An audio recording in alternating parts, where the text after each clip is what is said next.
The Brooklyn Nets are down 0-2 against the Boston Celtics in the first round of playoffs. The Nets had a great chance to win each of the two games, from the Nets losing by 1 point to a Jason Tatum layup in the first game and losing by 7 points in the second game, but the Nets had the lead in all three quarters until the Celtics outscored the Nets by 12 in the fourth quarter.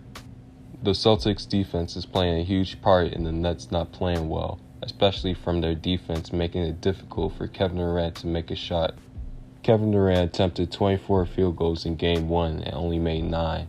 Then in Game 2, Durant attempted 17 field goals and made 4. Not to mention Kyrie Irving only scoring 10 points in Game 2, which is strange because he went off in Game 1 and scored 39 points to give the Nets a shot to win the game. After Game 1, people have said that the Nets needed one more person on their team to step up and help KD and Kyrie on the offensive end of the court. However, Bruce Brown scored over 15 points in Game 2 to help the Nets, and they still lost.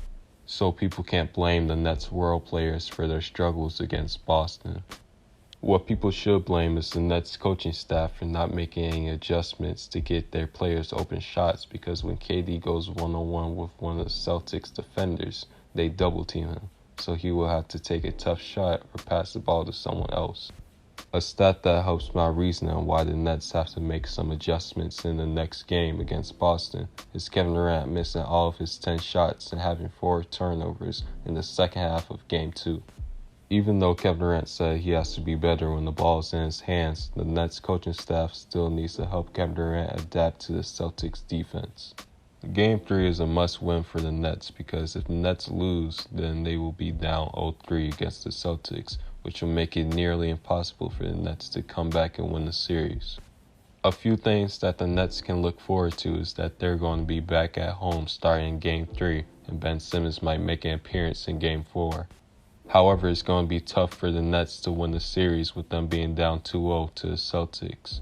Not to mention that Robert Williams is going to be back for Boston in Game 3, where he will definitely make an impact on the floor.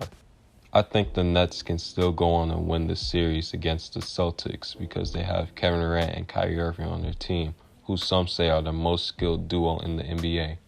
In my video titled "Who Will Win the East," I said, even though it's hard to pick a team to win the East and make it to the finals, from the Eastern Conference being so stacked this season, if I had to pick a team, I would pick the Brooklyn Nets because they have Kevin Durant, Kyrie Irving, and probably Ben Simmons this season, but we'll just have to see, and a bunch of good role players on their team. Which seems like a bad take now that the Nets are down 2-0 in the first round, but it's not that far off, because if they manage to beat the Celtics, then I think the Nets will be able to go against any team, because the Celtics are one of the top 3 teams in the East that have a legitimate shot at winning a title.